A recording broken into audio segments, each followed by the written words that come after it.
Dr. Sangma ulong bongla ban pensisai ki kambe anti deuyong hapo kejela.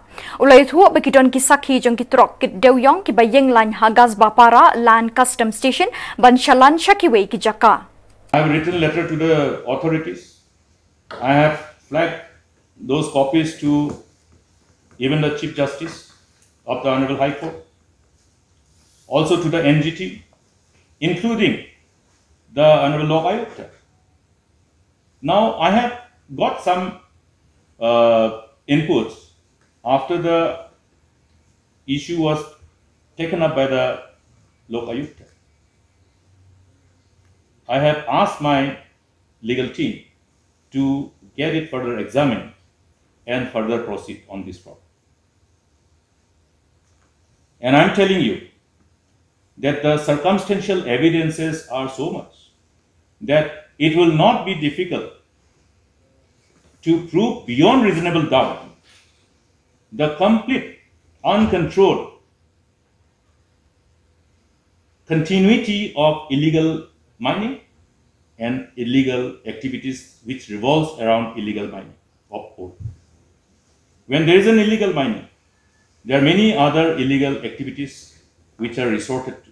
Like I'm saying, that somebody has to find out how to take out the coal from the area of mining. Where do they take it out? Is there a buyer in Meghalaya?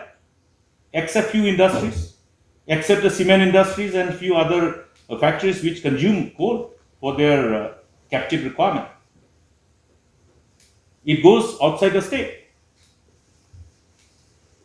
across the international border or across the international state.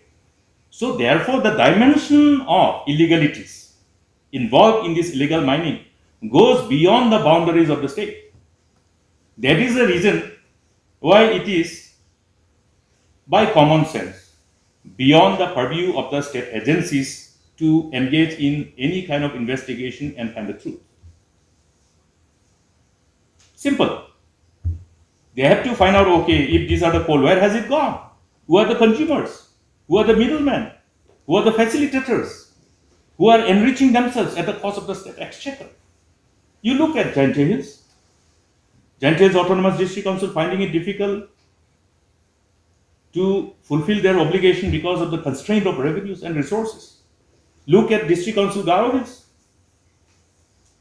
Where is the revenue going to come from? The resources going to come from for the ADCs? You heard Chief Minister saying, oh, no, the district councils are autonomous, so it's not our responsibility.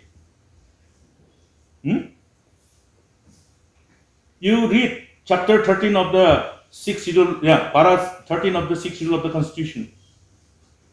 The honors of responsibility of autonomous district councils are not vested only with the district council.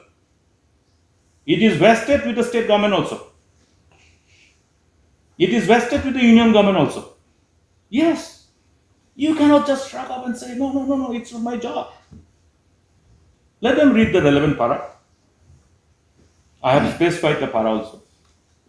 And there are many other preceding paras which will again corroborate, and you have to interpret by integrating the interpretation of those respective paras, not any para in isolation. So that's why I'm saying, if their priorities are the people and the state, their version of any message that is being passed on through the distinguished members of the fourth estate will be different. They want to hide. They want to completely stonewall any chances of finding out the truth. That's why they don't want to tell you what is the truth. They will not tell you what is the truth. So the only way to find the truth is to have an independent inquiry, nothing else.